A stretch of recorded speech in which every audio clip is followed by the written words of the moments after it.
not a scrap of green, just a colourless moor of emptiness stretching away forever. I pulled open the doors of the guild and slipped inside, the bustle of the city streets dying suddenly away.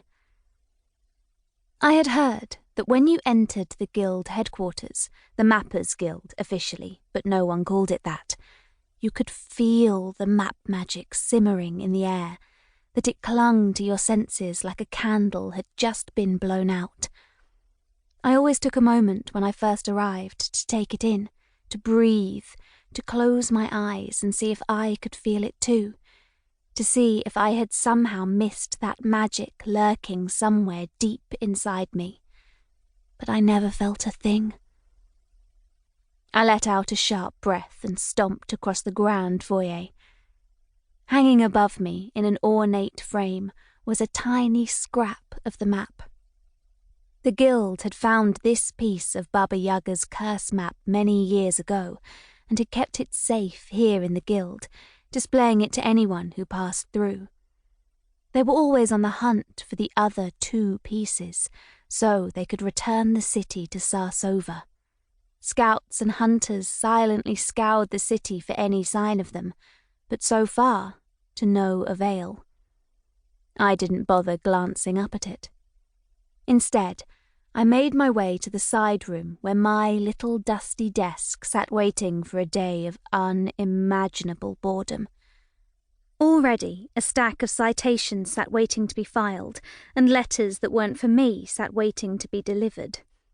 A small sign that said "Clerk" hung askew outside the door.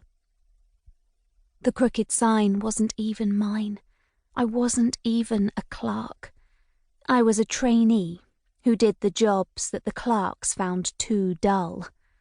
I fancied ripping the sign off the wall and stomping it to pieces for the way it looked at me, taunted me, but no need to make a scene so early in the day.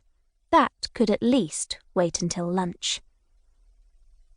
I took a step forward, stopped, tried again.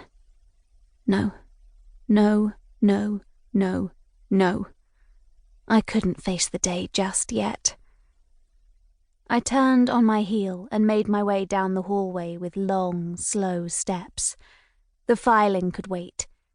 If I kept my pace slow, I could wander up and down every hallway on the ground floor of the guild and circle back to the office having killed half an hour. In the world outside the small room where I spent most of my day, life buzzed. Guild members, all deliciously full of magic that I would never get to know, moved about the various floors. Classes full of charges wound on, teachers' voices bursting forth from partially closed doorways, some students running late and scurrying through doors with armfuls of books from the Athenaeum, the expansive library that took up half of the guild and housed the entrance to the mysterious sanctum. There were rooms with closed doors, muffled voices emanating from within and beckoning for me to listen, cloaked magisters going in and out and hastily closing the door again. Back in the very old days, long before the city was sent wandering, there were many more types of magic than just map magic, but as wars broke out and magic-less people began to clash, it was eventually decided that magic must be governed by language and words, sketched out and designed on paper before ever being spoken to life by an incantation. If you wanted a new building, you had to sketch it out and match it with words. If you wanted to make a door disappear, you had to draw the wall without the door.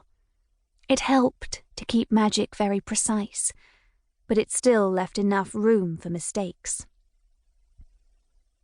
The older types of magic were deemed unsafe.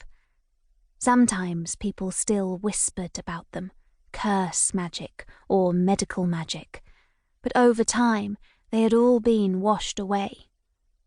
Memories of how to perform them faded with time. Map magic was useful, helpful, mostly safe, and with many uses. It was